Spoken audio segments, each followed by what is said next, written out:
Good evening, Hawks fans, and welcome back to the Atlanta Sports District. I'm your host, Russell Spence, coming to you directly after a 143 to 117 defeat at the hands of the Miami Heat.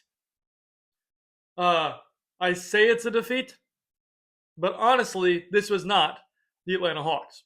With us choosing to literally sit every single player that's in a rotation, not named Zachary Chasse, I don't really consider this to be a real loss. I also think that this may signify that in the playoffs, we might go with an 8-man rotation. That was the main takeaway I had from this game because every single person that talked said that they sat every single person who was in the rotation, meaning that Jalen, Dyson, Naw, CJ, Onyeka, Mo, and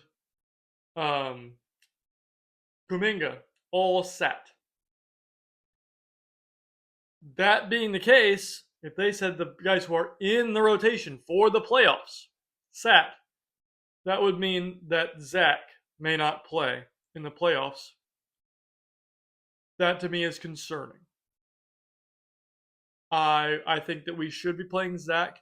I think he gives us a lot of very good play on the defensive end. I think that he can make shots. He's shooting 37% from three this season. He would be very helpful to have in a playoff series. So I hope that is not the case. I hope that we do have Zach playing in these playoff games because I think he will be beneficial to play. With that being said, this was a skeleton crew. It was rough. I mean, I thought Zach played pretty well. I thought Asa played pretty well. Corey shot the ball well, but was terrible defensively. Nice little resurgence game from Buddy Hield, but he's not going to play in a playoff rotation. I mean, it was rough. The defense was awful, but again, this isn't an NBA roster, so you can't really get angry about that. And both our centers that played, Tony Bradley and Koloko, both of them seem not to be NBA level players. They are kind of pitiful defensively at this point. Just knowing where they're supposed to be. That was one of the things that was helpful about Koloko when he first got here, was he just was helping at the rim on defense, and he didn't help at all tonight. Like, I'm talking about physically did not move and go in to help. He didn't do that all night well, and so we had Asa do it a few times to get a nice block, affect a couple of shots. Zach did it once, but we hardly ever had a low man that was helping at the rim, and so we just gave up tons of points. And I look at it and go, if you really want an NBA future, you're a 5. You're a rim protector. You have to help at the rim. They didn't do so. Offensively, I honestly thought it was a pretty okay night. I mean, 117 points from a glorified G League team, I'll take for sure. But yeah, overall it was pretty rough. Moving on, we'll talk about the key statistics. They beat us in field goal percentage 56 to 47. They beat us in 3-point percentage 41 to 39. Shot the ball pretty well from three. A lot of that was Buddy going kind of crazy. We actually won the free throw creation battle. We had 18 free throw attempts to their 17. And we won the rebounding battle 46 to 45 with 13 offensive rebounds for both teams. Again, both of those are pretty much just chalk. They're both even, but we did win them slightly. Lost the assist game with 34 to 31. And here is kind of the big reason we lost. 17 total team turnovers for the Hawks. 7 for the Miami Heat. If you are not creating stocks and you're giving up a high percentage at the rim, you're going to have a rough game. And that's what happened. So that's how you give up 143 points. Never make them turn the ball over and give up a huge percentage at the rim, and you will give up 143. Guaranteed.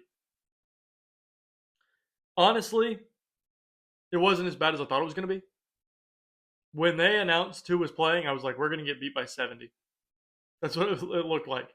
And as I said, a couple players played pretty well and kept us in the game, but it was not exactly a inspiring roster on the floor. Going to go ahead and talk about the player by player. Going to start with Koloko. He played 21 minutes, had 4 points on 1 of 5 shooting, 8 rebounds, 1 assist with 3 turnovers, 4 fouls, and finished minus 17. Didn't play well, looked like crud, didn't protect the rim at all. Had 1 block, but it was not, if you're 7 feet tall and you don't finish the game with 1 block, what are you doing? It was a rough one. Moving on, we're going to talk about Ray J. Dennis. So Ray J played 27 minutes. He had 10 points on 4 of 10 shooting, 2 of 6 from 3, 3 rebounds, 3 assists with 2 turnovers, no steals, no blocks, and finished minus 24. Our point guards were very bad in this game, a combined minus 52. If your point guards are a combined minus 52, you're going to lose by a lot. And that's what happened. It was really bad. And so hopefully that tells us maybe we want to make some changes in the offseason. I'll talk about those after the player-by-player section because I'm going to talk a little bit about my kind of goals for the playoffs and then after the playoffs and for the offseason and things. Moving on, we're going to talk about Gilbert. So he played 26 minutes. He had 11 points on 4 of 8 shooting.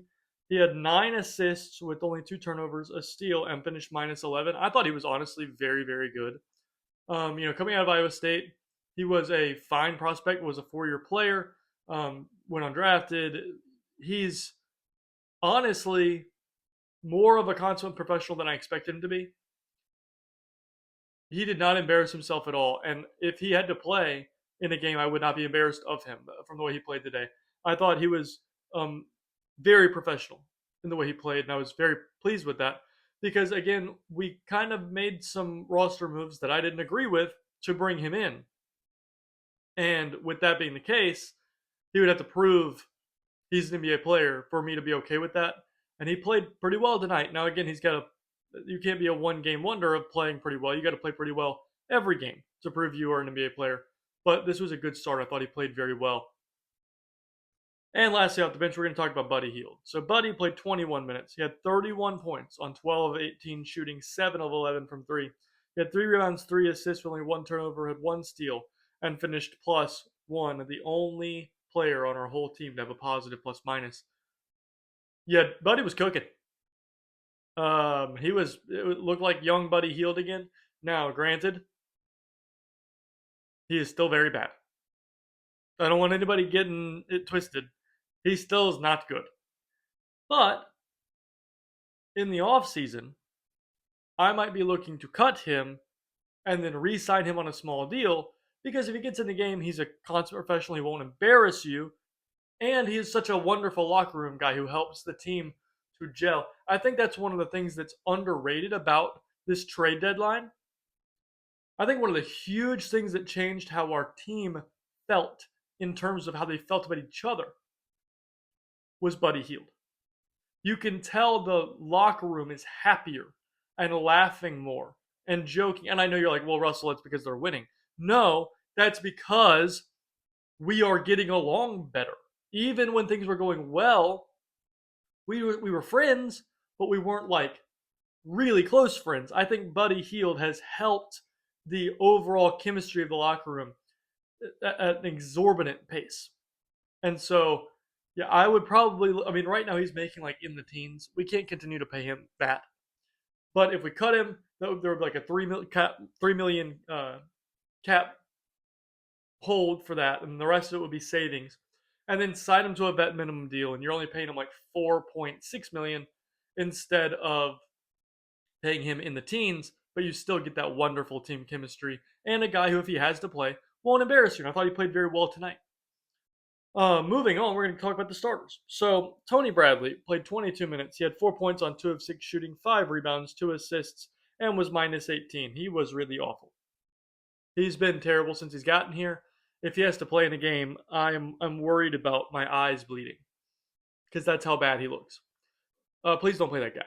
And also, don't bring him back next year and let him right off into the sunset as a guy who played a bunch of years in the NBA, and do not re-sign him. Thank you for coming to my TED Talk. Next, we're going to talk about Keaton Wallace. So Keaton played 32 minutes. He had 8 points on 2 of 13 shooting, 1 of 8 from 3, 4 rebounds, 6 assists with only 1 turnover, and finished minus 28. Didn't have a steal or a block. It was bad. From actively like 100% awful, Keaton looked horrid in this game. Not great for your NBA future. When you play this bad against the B level competition, then they go, I don't know if this guy's got a future on our roster. That's what I would be thinking right now if I was on CCLA. Don't think this guy's got a future. So I hope that's not the case because he seems like a great guy. Everybody talks about him being a wonderful locker room presence, but it was bad. And I don't know any other way to put it. You can't play that poorly and expect to stay on a roster. He's played bad all year. So best of luck. Next, we're going to talk about Zachary Chassé. So Zach only played 24 minutes. He was obviously kind of being rested. I think that hopefully they will play him in the playoffs. But he had 11 points on 5 of 8 shooting. Had 9 rebounds, 3 assists, a steal. Did have 3 turnovers, but finished second game best -3. I thought he played very well. The defense was great. The offense was efficient. He needed to be a little more aggressive, I think. He could have taken more shots. But overall, Zach has been good. People are going to try to, gaslight you and say that he's been the worst first round pick, whatever the case may be. It's not true. He's a very good player. He's a very helpful player. Is he a superstar? No. Is he going to be a superstar? No. But is he Anthony Bennett? No. He's playing very well. Just playing very well in a role that most first overall picks are not in that role. So moving forward, I would like to see us, play him more. I think he deserves more minutes. But I thought he played very well tonight, and I thought he played very well in his role all year. Moving on, we're going to talk about Asa Newell. So Asa played 39 minutes because he played a lot at the 4 and also had to play some center because our other centers were playing so poorly. And he had 17 points on 7 of 13 shooting. He had 11 rebounds, 2 assists with 2 turnovers, did have a block, and finished -18. I think Asa played well. I thought the defense was significantly better than when he left to go to College Park. The offense was pretty okay. He needed more aggressive as well. I wish he would have taken some more shots. But he was one of few NBA rotation level players on the floor tonight. And it's great to say that because I couldn't have said that he was a NBA rotation level player earlier in the year. So there is some improvement that's happened. So good on him. And most of that improvement has happened on the defensive end of the basketball. It was significantly better. And he was matched up on Bam tonight. And though Bam had 25 points, it wasn't on great efficiency. And, didn't foul him a lot and played pretty well. Played like you could see him playing some actual minutes for us next year if he continues to improve at the rate he's been improving. So good job. Lastly, we're going to talk about Corey Kispert. So Corey played 29 minutes. He had 21 points on 7 of 12 shooting, 5 of 9 from 3, 3 rebounds, 2 assists, 2 turnovers, and finished -12. The defense was awful, as usual. The offense played up because it had to. We wouldn't have scored any points if somebody didn't score. And so Corey was that guy. He made shots. Good job. But again, the defense was awful. And in the playoffs, you can't play a dude unless he's Trae stinking Young if the defense is awful. Now, if he's giving you Trae Young level offensive production, you can play it. But I have a feeling Corey Kispert is not going to do that. I have a feeling that Corey Kispert, when he's actually playing against good competition, who's playing at a playoff intensity level, is going to score 0 on 0 shots. Because that's what he did last time. He played in the Cleveland game when he got 0 points on 0 shots. That seems to be when the intensity ramps up. That's what he's capable of. So moving forward, I want to talk about my disagreements with the way we played today. I think we match up a lot better with Cleveland than we do New York. I would have played my players in an attempt to be the 5 seed. I don't believe in resting players like that anyway, but especially when you have something on the line you're playing for, your playoff seeding is not set in stone. I disagree with the decision to sit our players today. And I really hope that it doesn't come back to bite us, because now our players will not have played for over a week when game one of the playoffs happens. I think that we desperately needed to be playing as the 5 seed. And now we are the 6 seed because Toronto won against Brooklyn and Orlando lost against Boston. So, that's not fun. Now we've got the Knicks in the playoffs. I do think we have a chance still. I just think the chances are worse against New York. I think that they have a lot of players who give us trouble. A lot of times we struggle to box out Mitchell Robinson. We struggle to box out Josh Hart. And we struggle to stop Jalen Brunson. And that can be very difficult. Now, that being said, I still am going to have that positive attitude that I was talking about last podcast. I still believe that we can get things done. I still want to encourage all of our fans to have that same positive belief. And let's support our guys with that. I feel like people can feel the energy in the building. When we are at home, it needs to be a madhouse. And so I am excited to see how our fans respond to the playoffs being back in town. Now, lastly, I want to talk about the way our roster is built. This team has maybe 10 guys who I would not be ashamed of them in the playoffs. 10. Like, if they got on the floor, I wouldn't be ashamed of them. That's not enough. We need more players that if they got on the floor, I wouldn't be ashamed of them playing. Now, we're going to get 2 draft picks in the next draft that will hopefully add to that number. Right now, I would say our 5 starters, CJ, Dyson, Naw, Jalen, Onyeka, very fine with them being in a playoff game. I think that they will service us well. Then Kuminga, Zach, Mo, I would say Kispert would not completely embarrass you. Asa, Vincent, and Buddy Hield, but some of those are kind of on the fence. 12 would be the biggest number I would accept to be players who would not embarrass you in a playoff setting that I would not be ashamed of playing. Again, there are 18 roster spots. If you could count your two-way selections, there are 18 guys. Keaton Wallace is not one of those guys. Koloko, nope. I mean, Tony Bradley, it's a joke. So going into next year, we have to make it a priority with this money we have in free agency to deepen this team. If we want to be a top 3, top 2, top 1 kind of seeded team, you have to be deeper because you have to be able to sustain some injuries, because injuries will happen. It's an 82-game season. Injuries will happen. We have to be better suited to sustain those injuries. Currently, we are not. And so I would not be bringing back Keaton. I would not be bringing back Koloko or Bradley, probably not Landale.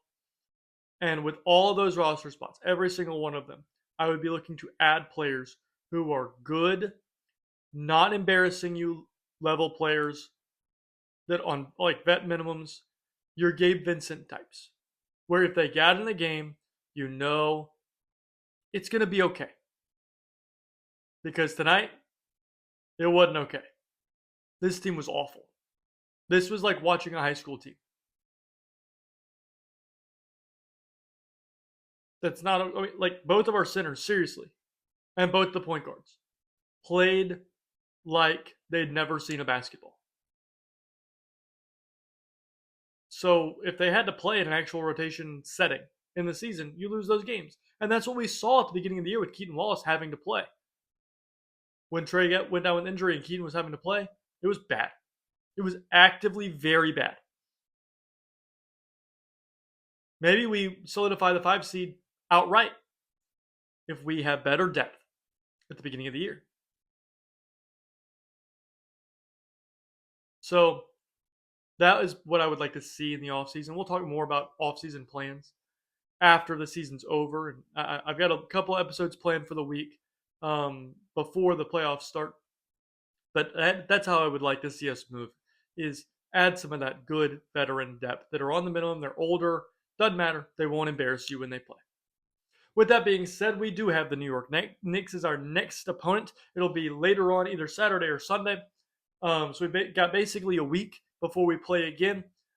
I really hope that we are able to get it done. The first game will be in Madison Square Garden, which will be a tough win, but I do believe that we can get it done. Knicks fans historically really dislike the Hawks. If you know, you know. And so I would like to keep that trend going. Let's spoil their milk once more. With that being said, please like, comment, and subscribe here on the podcast. Let me know all your thoughts, comments, and concerns on any of the socials. It's at Atlanta Sports District. I am extremely excited to get these playoffs rocking and rolling and moving forward for the future of the Atlanta Hawks. Let me know your thoughts. I hope that you're as excited as I am and that you've enjoyed watching this season as much as I have. But above everything else, I hope you have a great day.